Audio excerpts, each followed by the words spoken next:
BNP একটি রাজনৈতিক দল। গণতন্ত্র যখন ছিনতাই হয় অরাজনৈতিক ব্যক্তিদের দ্বারা, গণতন্ত্র যখন শিকলবন্দি হয়, তখন বিএনপি মতো রাজনৈতিক দলের সাথে কাজ করতে তো আমাদের আপত্তি নেই। সেটাই আমি গত বছরের 2024 সালের নভেম্বরে, গত বছর তো নয়, 2024 সালের নভেম্বরে শুরুতে সম্ভবত ভারতীয় একটা মিডিয়ার সাথে সাক্ষাৎকার আমি বলেছিলাম। হ্যাঁ, অবশ্যই সেটা আমি বলেছিলাম। এবং আপনি এখনো সেটাতে আমি মনে করি যে গণতন্ত্রকে সংহত করতে হলে তো যারা বাংলাদেশের স্বাধীনতা সার্বভৌমত্বে বিশ্বাস করে, যারা বাংলাদেশের স্বাধীনতার জন্য লড়েছে এবং দেশ স্বাধীনতার চেতনায় পরিচালিত হোক, তাদের সাথে কাজ করতে তো বাধা নেই। আমি সেটা এখনো মনে করি। তাহলে গণতান্ত্রিক রাষ্ট্র ব্যবস্থা যদি কায়েম করতে হয়, তাহলে রাজনৈতিক দলগুলোকে একসাথে কাজ করতে হবে। আবার politics of hatred, politics of confrontation, politics of denial all the time, আমি যা বলবো আপনি তার বিরুদ্ধে বলবেন, আর পলিটিক্স অফ হেট্রেড, যেই কারণে বাংলাদেশ আজকে বাংলাদেশকে কুড়ে কুড়ে খাচ্ছে, এটার কয়েকটা কারণ: politics of denial, politics of hatred and politics of confrontation. এগুলোকে যদি আমরা অ্যাবান্ডন করতে না পারি, বিদায় দিতে না পারি, তাহলে তো সম্মুখ পথ চলা কখনো স্মুথ হবে না, গণতন্ত্র সংগত হবে না। বাংলাদেশের সাবেক পররাষ্ট্রমন্ত্রী হাসান মাহমুদ, হাসান ভাই, অনেক ধন্যবাদ, আপনি আমাদের সঙ্গে ব্যস্ত সময়ে যোগ দিয়েছেন। ঝটিতি সফরে আপনি এসেছেন দিল্লিতে। কিছুদিনের মধ্যেই বাংলাদেশের নির্বাচন, ফেব্রুয়ারি মাসে।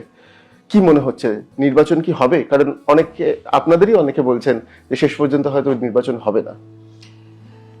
There is a big question যে নির্বাচন আসলে হচ্ছে কিনা, হবে কিনা। এই সংশয়টা আমার নয়, এই সংশয়টা দেশের ভোটারদের, যারা নির্বাচনে অংশগ্রহণ করতে চাচ্ছে রাজনৈতিক দল, তাদের মধ্যেও একই সংশয়, অর্থাৎ সমস্ত পক্ষের মধ্যে এই সংশয়। আরেকটি বিষয় হচ্ছে, যে নির্বাচন আয়োজন করার জন্য প্রস্তুতি নেওয়া হয়েছে বা আয়োজন চলছে, সেটি আমাদের কাছে এটি একটি অ্যারেঞ্জড ইলেকশন। কারণ দেশের সবচেয়ে পুরনো রাজনৈতিক দল, যেই দলের নেতৃত্বে দেশ স্বাধীনতা অর্জন করেছে, স্বাধীনতা যুদ্ধকালে বাংলাদেশ আওয়ামী লীগ নেতৃত্বেই স্বাধীনতা যুদ্ধ পরিচালিত হয়েছিল, জাতির পিতা বঙ্গবন্ধু শেখ মুজিবুর রহমানের নেতৃত্বেই। যেই দল দেশের রাষ্ট্র ক্ষমতায় বহুবার ছিল এবং জনগণের ভোটে বারবার নির্বাচিত হয়েছে, আজকে যেই দলের জনসমর্থন অন্য যে কোনো রাজনৈতিক দলের চেয়ে অনেক বেশি। সম্প্রতি রয়টার্সের একটা রিপোর্ট, সার্ভে রিপোর্ট তারা প্রকাশ করেছে, রয়টার্স আমেরিকান সংবাদ সংস্থা, তাদের রিপোর্ট অনুযায়ী দেশের 50% মানুষ আওয়ামী লীগকে সমর্থন করে। ভারতের বিভিন্ন জরিপকারী প্রতিষ্ঠানের জরিপ অনুযায়ী বাংলাদেশের 59% মানুষ আওয়ামী লীগকে সমর্থন করে। আর যদি শেখ হাসিনার অ্যাপ্রুভাল রেট জিজ্ঞেস করেন বাংলাদেশের মানুষকে, 80-90% মানুষ বলবে আগেই ভালো ছিলাম। হাসান ভাই, আমি এই প্রশ্নে আসবো।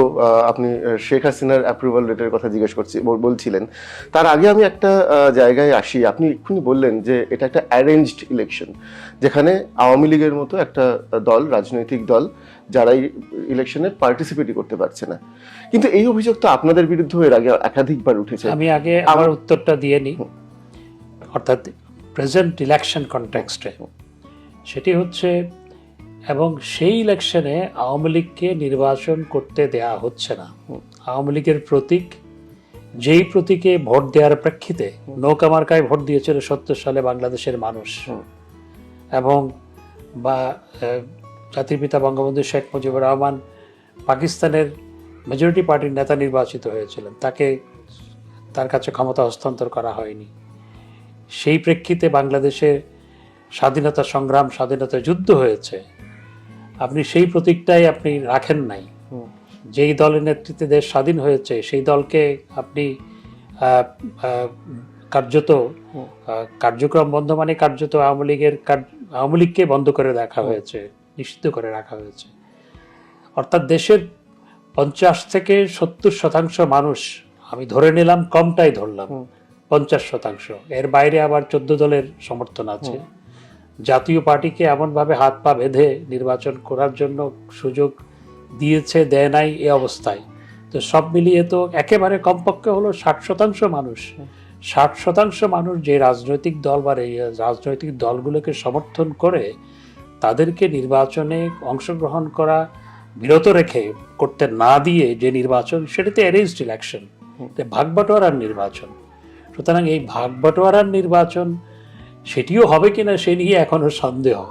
হ্যাঁ। এ হচ্ছে পরিস্থিতি। কিন্তু আমি আবার আবার আমার প্রশ্নটাতে ফিরে যাচ্ছি, সেটা হলো যে এই যে আপনি বলছেন অ্যারেঞ্জড ইলেকশন, এই অভিযোগ এর আগেও বাংলাদেশে বারবার উঠেছে যখন আপনারা ক্ষমতায় ছিলেন।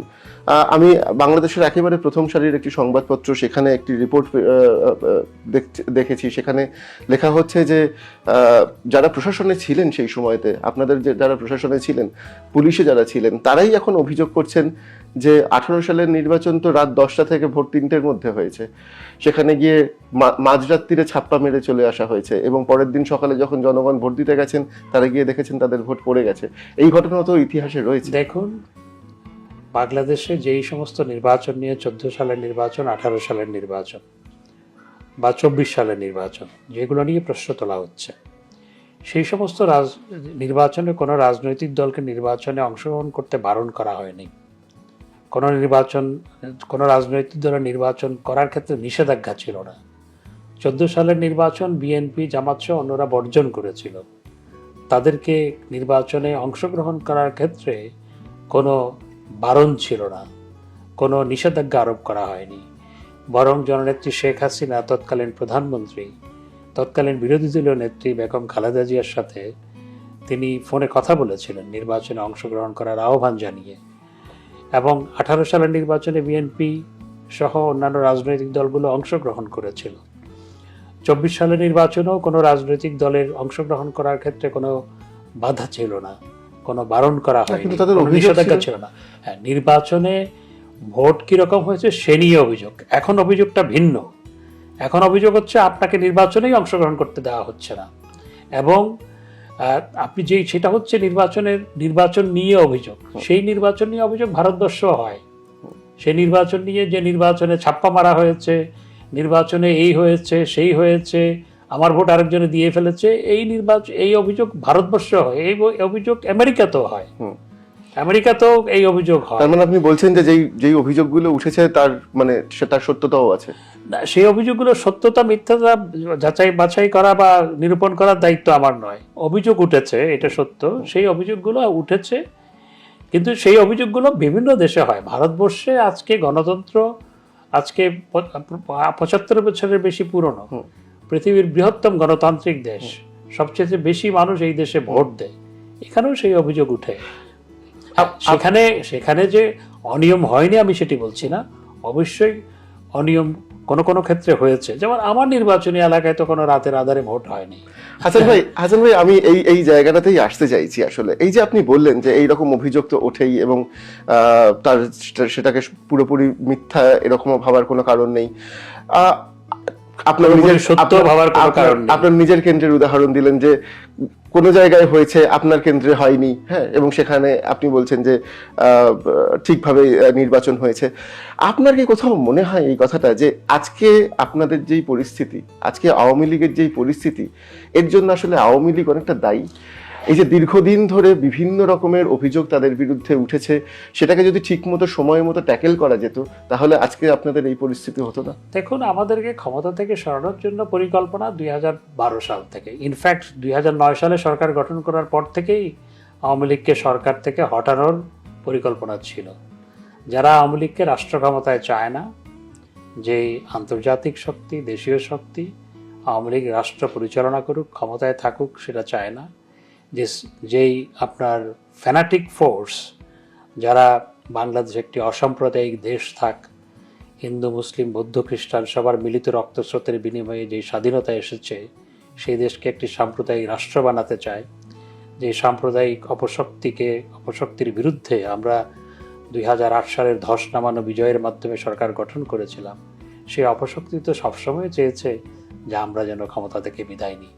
এবং সেটার কারণে অপশক্তি কারা, আমি সেই প্রসঙ্গে আসছি। তারাই পিডিআর হত্যাকাণ্ডের মাধ্যমে আওয়ামী লীগকে প্রথমে ক্ষমতা থেকে বিতাড়িত করতে চেয়েছে। দ্বিতীয়ত, তারা সবসময় চেয়েছে যে আপনার যেমন শাপলা চত্বরের ঘটনা, সেখান থেকেও চেষ্টা করা হয়েছিল আওয়ামী লীগকে ক্ষমতা থেকে হটানোর। আওয়ামী লীগকে ক্ষমতা থেকে হটানোর পরিকল্পনা দীর্ঘমেয়াদী একটি পরিকল্পনা। হ্যাঁ, সেই পরিকল্পনা বারবার তারা চেষ্টা করেছে, বিভিন্ন সময় সেটি সফল হতে পারেনি। তারা 2024 সালে সেটি নিয়ে সফল হয়েছে। এবং হ্যাঁ, সেখানে আমাদের কিছু ভুল ছিল অবশ্যই। আমরা ছাত্রদের যেটি ছাত্রদের মূলত আন্দোলন ছিল, সেই ছাত্রদের আন্দোলনটাকে আমরা সঠিক সময় অ্যাড্রেস করিনি বা করতে পারিনি। এটা আপনি মেনে নিচ্ছেন? অবশ্যই অবশ্যই মেনে নিচ্ছি। ছাত্রদের আন্দোলনটাকে আমরা সঠিক সময়ে আমরা অ্যাড্রেস করতে পারিনি বা সঠিকভাবে অ্যাড্রেস করা হয়নি। অ্যাড্রেস করা হয়েছে, ফাইনালি অ্যাড্রেস করা হয়েছে, কিন্তু সঠিক সময়ে হয়নি। যখন অ্যাড্রেস করা হয়েছে তখন রাজনৈতিক যে খেলাগুলো বা রাজনৈতিক যে শক্তিগুলো, তখন সেখানে তারা ইন করে ফেলেছে এবং সেই রাজনৈতিক শক্তিগুলো ছাত্রদের আন্দোলন নিয়ন্ত্রণে নিয়ে ফেলেছে। কিন্তু আমরা দেখেছি আমি ছাত্ররা মারা গেছে। আমি শেষ করি। প্রথমত, এবং সেই ছাত্রদের আন্দোলন যখন রাজনৈতিক শক্তিগুলো নিয়ন্ত্রণে নিল, তখন আন্তর্জাতিক শক্তিগুলো সেখানের সাথে একই সঙ্গে যুক্ত হলো এবং সেই কারণেই আওয়ামী লীগকে বিদায় নিতে হয়েছে। ছাত্ররা মারা গেছে, অবশ্যই ছাত্ররা মারা গেছে। কারা মেরেছে? আমি বলি কারা মেরেছে, সেই প্রসঙ্গে আসছি। নিরাপত্তা উপদেষ্টা ছিলেন ব্রিগেডিয়ার সাখাওয়াত সাহেব। তিনি দায়িত্ব নেওয়ার পরপরই একবার বলেছিলেন যে মিডিয়ার সামনে, দেখো যেই বুলেট পাওয়া যাচ্ছে ছাত্রদের গায়ে, যেগুলোর আঘাতে তারা মারা গেছে, সেই বুলেট তো পুলিশের হাতে নাই, সেই বুলেট বিডিআর এর হাতেও নাই, এই বুলেট তো অন্য বুলেট, এগুলো কোত্থেকে এলো? উনি প্রশ্ন রেখেছেন, আমি আগে এক্সপ্লেইন করি। উনি প্রশ্ন করেছেন, উনি এই প্রশ্ন কেন তুললেন, সেজন্য তাকে সেখান থেকে সরিয়ে দেওয়া হলো। তাহলে কারা মেরেছে? এখানে যখন আপনার পুলিশকে যখন পুড়িয়ে মারা হচ্ছে, পুড়িয়ে মেরে তার লাশ ঝুলিয়ে রাখা হচ্ছে এবং পিটিয়ে মারা হচ্ছে, রাষ্ট্রীয় সম্পত্তি যখন আপনার জ্বালিয়ে দেওয়া হচ্ছে, মেট্রো রেল জ্বালিয়ে দেওয়া হচ্ছে, বিটিভি জ্বালিয়ে দেওয়া হচ্ছে, আপনার স্বাস্থ্য অধিদপ্তর জ্বালিয়ে দেওয়া হচ্ছে, ডাটা সেন্টার জ্বালিয়ে দেওয়া হচ্ছে, এভাবে যখন রাষ্ট্রীয় গুরুত্বপূর্ণ স্পর্শকাতর স্থাপনাগুলো জ্বালিয়ে দেওয়া হচ্ছে এবং পুলিশের উপর যখন আক্রমণ হচ্ছে, তখন পুলিশ আইনে পুলিশের কিছু ব্যবস্থা নিতে হয়েছে। পুলিশ আইনে কিন্তু আক্রান্ত হলে পুলিশের ব্যবস্থা নেওয়ার অধিকার আছে, সেই অধিকার আইনগতভাবেই তাদেরকে দেওয়া আছে। এবং সেই ক্ষেত্রে কিছু যে ক্যাজুয়ালিটি হয়নি তা নয়, অবশ্যই হয়েছে। কিন্তু আপনি যখন ঘটনার অভ্যন্তরে যাবেন, তখন দেখবেন যেই বুলেটের আঘাতে ছাত্র মারা গেছে বা বেশিরভাগ ছাত্র মারা গেছে, সেগুলো পুলিশের হাতে ছিল না। কিন্তু আমরা এই ছবিও দেখেছি, সেখানে একজন ছাত্র দুহাত পেতে দাঁড়িয়ে আছে এবং পুলিশ তাকে উল্টো দিক থেকে গুলি চালাচ্ছে। আমরা দেখেছি সেই ছবি। সেটাও আমরা দেখেছি যে যেই বিচার প্রক্রিয়া হয়েছে, সেই বিচার প্রক্রিয়াতে পুলিশ স্বীকার করেছে। না, আমি বলছি এই বিচার প্রক্রিয়া এখন যেটি চলছে, যেই বিচার প্রক্রিয়া বাংলাদেশে না থাকার পর মার্ডার কেসের আসামি হচ্ছে, সেই বিচার প্রক্রিয়ার কথা বলছেন আপনি? যে বিচার প্রক্রিয়ায় আমি বিদেশে ছিলাম, আমার বিরুদ্ধে 200-র বেশি মামলা, সেই বিচার প্রক্রিয়ার কথা বলছেন? যে বিচার প্রক্রিয়ায় আজরিন অর্থাৎ রেহানা আপার মেয়ে, ছোট মেয়ে, সে কখনো দেশে যায় না, তাকেও শাস্তি দেওয়া হচ্ছে? যে বিচার প্রক্রিয়ায় টিউলিপ, যে ব্রিটিশ পার্লামেন্টের মেম্বার এখনো এবং ব্রিটিশ মন্ত্রী ছিল, সে বাংলাদেশি হিসাবে, সে তো বাংলাদেশীয়, তার একটা প্লট পেয়েছে, বৈধভাবে পেয়েছে, সেই জন্য তাকে শাস্তি দেওয়া হলো, সেই বিচার প্রক্রিয়ার কথা বলছেন? যে বিচার প্রক্রিয়ায় কোর্টে নেওয়ার সময় মানুষকে কোর্টের মধ্যে হেনস্থা করা হয়, যেই বিচার প্রক্রিয়ায় কোর্টের মধ্যে মারধর করা হয়, যেই বিচার প্রক্রিয়ায় আসামি পক্ষকে ডিফেন্ড করার জন্য কোনো লয়ার দাঁড়াতে পারে না, সেই বিচার প্রক্রিয়া নিয়ে কোনো প্রশ্ন রাখবেন না। সেই বিচার, আমি শেষ করি, সেই বিচার প্রক্রিয়া নিয়ে কোনো কথা বলার কোনো দরকার নেই। এটা একটা অ্যারেঞ্জড বিচার প্রক্রিয়া, এগুলো হচ্ছে আপনার বিচারের নামে প্রহসন হচ্ছে, সুতরাং এই বিচার প্রক্রিয়া নয়। হ্যাঁ, মারা গেছে। আপনি যে দুহাত তুলে আবু সাইদের কথা বলছেন, আবু সাইদ আপনার, তাকে তখন পুলিশ কোনো বুলেট ছোড়েনি, পুলিশের বক্তব্য, এবং যে পোস্টমর্টেম করেছিল সেও বক্তব্য দিয়েছিল, তাকে কিন্তু জোর করে পরে আরেক বক্তব্য নেওয়া হয়েছে। এবং আবু সাইদ তখন রাবার বুলেটে সে আঘাতপ্রাপ্ত হয়েছিল, কিন্তু তাকে নিয়ে গিয়ে 2-3 ঘন্টা কোথায় ফেলে রেখেছিল, এরপরে সে মারা গেছে। সুতরাং দেয়ার ইজ এ কোয়েশ্চেন। তারপর মুগ্ধর কথা বলছেন, সমস্ত হত্যাকাণ্ড বা অনভিপ্রেত মৃত্যু, সেগুলো অবশ্যই অনভিপ্রেত, আমরা সেগুলো দুঃখজনক, সেগুলোর জন্য আমি মনে করি, আমি নিজেও শোকার্ত অবশ্যই সারা দেশের সাথে, মানুষের সাথে আমি নিজেও শোকার্ত। এবং এখানে দেখা গেছে যে মুগ্ধ, সেখানে কোনো পুলিশ নাই আশেপাশে, হঠাৎ গুলিতে মারা গেছে। এবং আপনার আজকে যারা সেই আন্দোলনের নেতৃত্ব দিয়েছিল তারা স্বীকার করছে on television, in front of camera, তারা বলছে যে আমরা যদি পুলিশ না মারতাম, পুলিশ জ্বালিয়ে না মারতাম, আমরা যদি মেট্রো রেল জ্বালিয়ে না দিতাম, আমরা যদি অমুককে না মারতাম, তাহলে তো আন্দোলন সফল হতো না। তারাই স্বীকার করছে।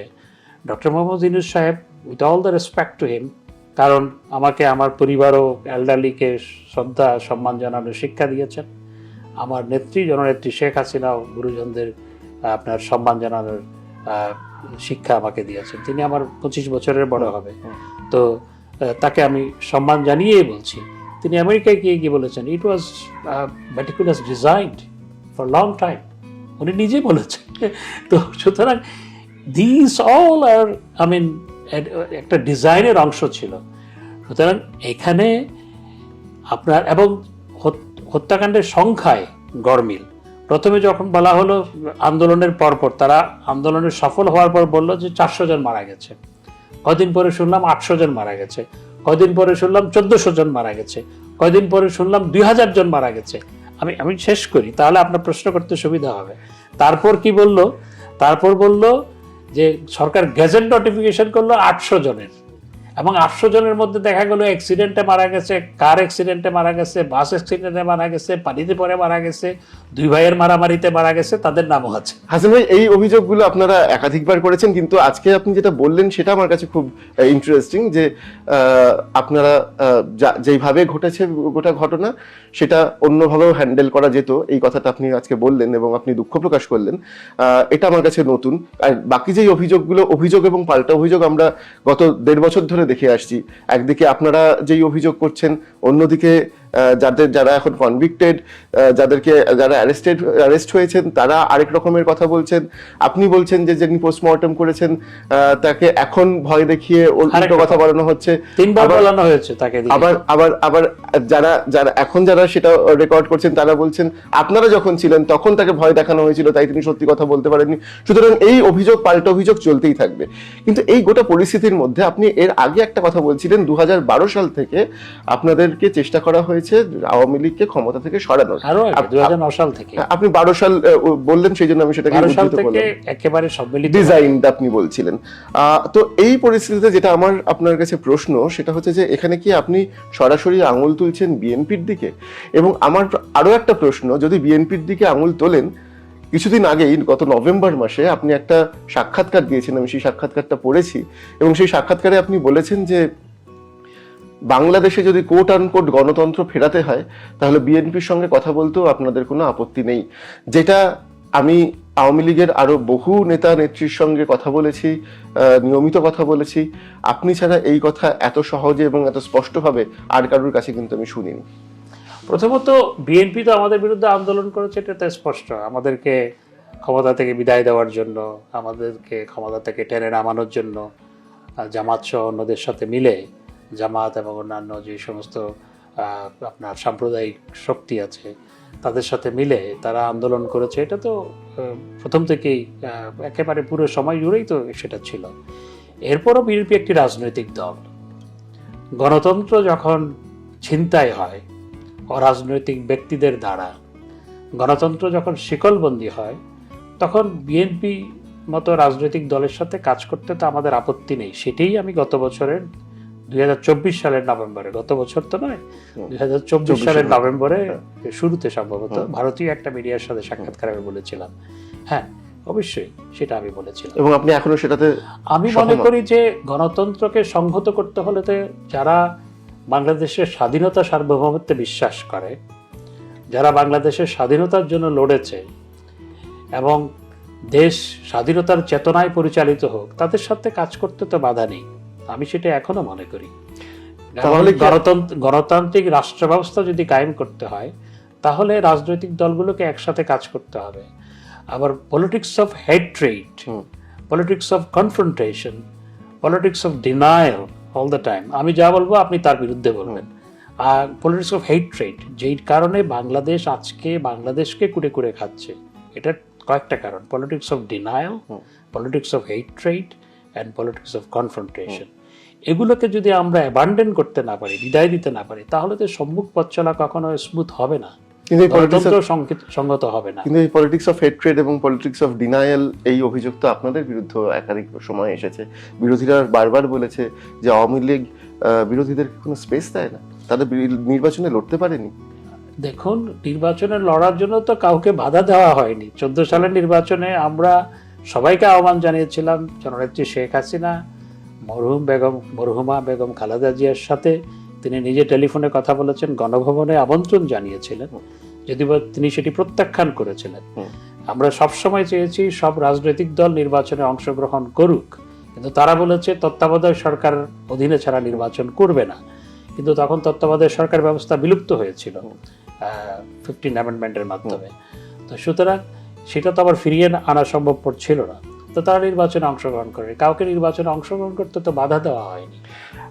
রাজনীতিতে সবসময় আমরা জানি যে অনেকগুলো রাস্তা, অনেকগুলো প্ল্যান তৈরি করা থাকে। প্ল্যান এ থাকে, প্ল্যান বি থাকে, প্ল্যান সি থাকে, এসকেপ রুট তৈরি করা থাকে। আপনি যেই কথাটা